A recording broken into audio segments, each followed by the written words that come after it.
It is Sunday, January 5th, 2020, and a big happy 17th birthday to Paula, who watches this channel. And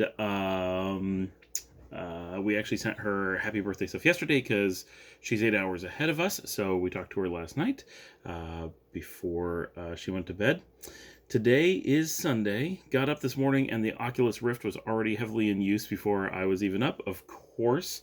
Pretty much Paul and Liesl using that all morning. I got in some work. I'm more or less avoiding using it. By noon, Chana got a chance to use it a little bit. She tried out doing, so they're doing Beat Saber, just all the time Beat Saber. But Luciana tried doing Coco VR, which she has done on the Oculus Go before, and she really liked. She was looking forward to trying this out because, better graphics, and it's got the dual hand stuff, and you could do a lot more, like you can grab things instead of just pointing at things, stuff like that. And she said it was good. It's pretty short. It's free, right? But she enjoyed it. I tried playing a little bit later Coffin Dodgers, one of the few VR games that we do have, and it did not work. And shortly thereafter, they were trying to use the system, and I was really frustrated with how much it didn't work.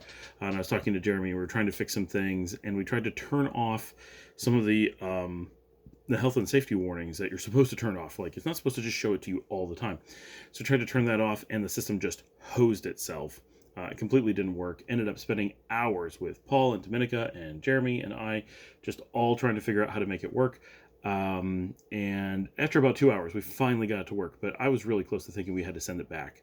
Right? There was nothing helpful from Oculus. The instructions are wrong. The requirements are wrong. The install process doesn't really work. And even now that we have it working solidly, some of the things that are supposed to happen don't. Like how you're supposed to add games to your library so you can control it from the Oculus, completely doesn't exist. We can see where it's supposed to do it. We can compare it to Jeremy's and how his works. We can see that it adds it, but then it loses it as soon as you reboot the computer, which is not what it's supposed to do. It kind of defeats the entire purpose. Jeremy can confirm it's not how his is working.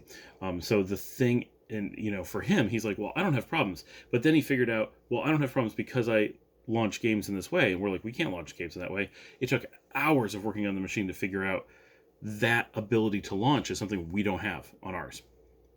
And it's just some bug in the system. So very frustrating. And I've pretty much given up on using it. It's super cool when it works. Everybody loves to do it, but the stress of trying to use it for me is too much.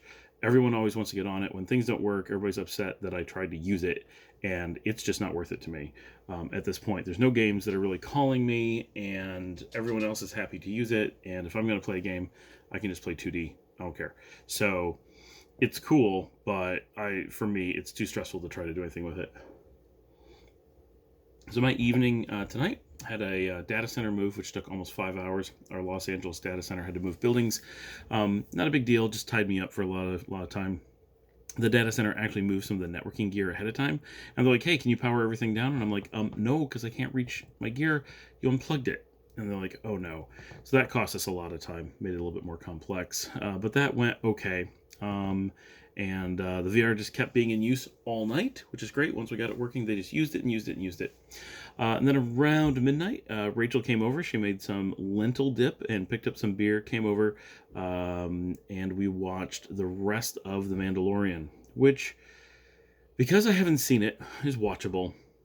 But by the time we were up to like episode 6 or so, even Rachel was just like, this is ridiculously bad. And she's like, the Baby Yoda thing, it's so cute, but I hate that I like it. I don't even like it. But beyond that, she's like, yeah, the story is terrible. It makes no sense. It's so poorly written. It's just sloppy. And this is on a first view, right?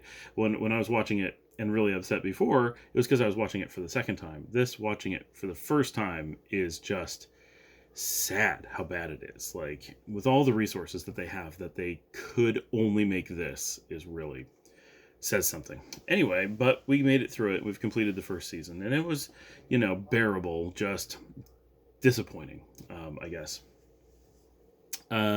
Rachel borrowed a suitcase and headed back for home. She has to pack tonight. Tomorrow she's leaving for Miami to catch a cruise to Cozumel, heavy metal cruise. She's got 62 metal bands for 3 days, so she's just going from one concert to another all day for 3 days, which is her thing, and her last hurrah to her 20s. She is 29. She turns 30 next month. And so this is her last big thing. So she is off to party. That's about it. I gotta be up early tomorrow. I've got a 7:30 meeting in Plano, which means I gotta be up at 6:30. So I got about 3 hours of sleep ahead of me. And then tomorrow night, in theory, we're gonna play Dungeons and Dragons here at the house. We haven't played because of the holidays, so we've had a few weeks off, and that's about it. Pretty uneventful day for the most part. And see everybody tomorrow.